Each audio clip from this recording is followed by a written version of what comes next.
मुझे तो लगा था मेरी ज़िंदगी के एल लगे पड़े हैं, नहीं भाई मेरे दोस्तों की ज़िंदगी में मुझसे ज़्यादा एल लगे पड़े हैं। सो नमस्ते एवरीवन, आप सभी का स्वागत है लाइव विद वंशी के 104th एपिसोड में। तो भाई एक साथ सारे दोस्तों की ज़िंदगी का पोपट हो रखा है इधर। तो ये वही वाला दिन था जिस दिन है ना मैं डॉक्टर को कंसल्ट करने के लिए गई थी कि मेरी आइज़ में क्या हुआ है। तो उसमें उसने बहुत ज़्यादा दिक्कत बताई है, मतलब जो भी दिक्कत है मैंने इससे पहले वाले ब्लॉग में बताई, आप जाके देख लेना। अब भाई आप हर ब्लॉग में मेरा थोड़े टाइम तक ऐसे ही मुँह सड़ा देखने वाले हो, क्योंकि मैं दवाइयाँ खाने वाली हूँ और दवाइयाँ मुझे बिल्कुल भी पसंद नहीं है। मतलब मेरा अच्छा खासा मूड भी ख़राब हो जाता है। अब मुझे एक दिन हो चुका है दवाई खाते हुए, तो मेरा और ज़्यादा मूड ख़राब हो रहा है। दैन उसके बाद में हम सो गए थे, सो करके उठते हैं, देखते हैं माताश्री अपना काम कर रही थी, यहाँ पे मैं थोड़ी बहुत राइस खाती हूँ और अपना काम कर रही थी वीडियो का। दैन उसके बाद रेडी शेडी होकर के हम निकल जाते हैं जिम के लिए। यहाँ पे मस्त ये लोग नाश्ता पानी कर रहे थे और दूसरी जगह मैं देखती हूँ बाहर निकल के भाई इतनी ज़ोरों की आग लग रही थी। ये मुझे सब चीज़ एक्सप्लेन कर रहा है कि कहाँ पे क्या हुआ है, वो सब उसकी वजह से बहुत ज़्यादा धुआं हो रखा था। दैन उसके बाद जिम में हमने बहुत अच्छी खासी एक्सरसाइज करी। मतलब हम नॉर्मल डेज पे बस 5 से 6 सेट लगाते हैं, लेकिन इस दिन मैंने 9 सेट लगाए हैं बैक के।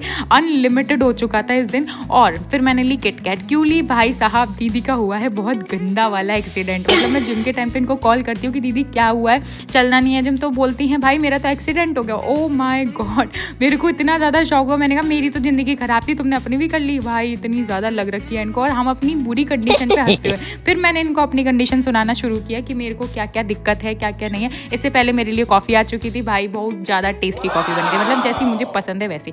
अब भाई मैंने सुनाया कि मेरे को क्या क्या दिक्कत हुई है। यहाँ पे प्रॉपर मुझे लेक्चर मिल रहे हैं कि ऐसे नहीं करना है, आज के बाद ये नहीं करोगी, वो नहीं करोगी। बहुत ज़्यादा डांट पड़ी है भाई। मैं सुनती भी हूँ, ऐसा नहीं है कि मैं सुनाती हूँ, बट मेरी जब तबीयत खराब होती है ना, मेरे को सब करके सुनाते, फिर मेरे को सुननी पड़ती है यार। फिर उसके बाद में यहाँ पे ये मुझे अपने हाथों से खिलाते हैं। मतलब ये कह रही हैं कि तू कुछ खाती नहीं है, ये इसलिए ज़्यादा हो रहा है। मतलब खाने का और इसका क्या लॉजिक है, कोई लॉजिक बनता है। फिर मैंने इनको कैमरे के पीछे से डराया कि तुम भी खाओ। उसके बाद में बच्चों के लिए मैं किटकैट लेके गई थी, तो उन लोगों को दिया मस्त। इसने आके सबसे पहले बुआ वाली फीलिंग दिया मुझे। एडिकेट्स भाई साहब, क्या संस्कार है।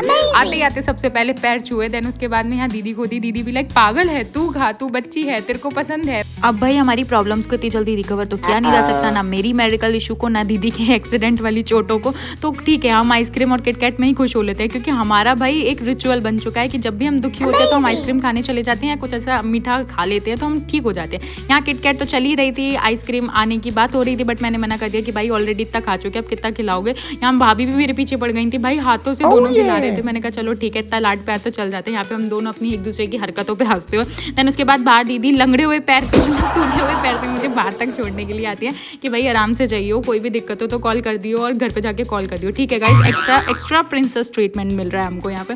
अब ये दवाइयाँ आपको हर व्लॉग में दिखने वाली हैं, और मेरा सड़ा हुआ मुंह भी, क्योंकि मैं बहुत ज़्यादा बुरा लगता है मुझे दवाई खाना। इसी के साथ मिलते हैं कल, बाय।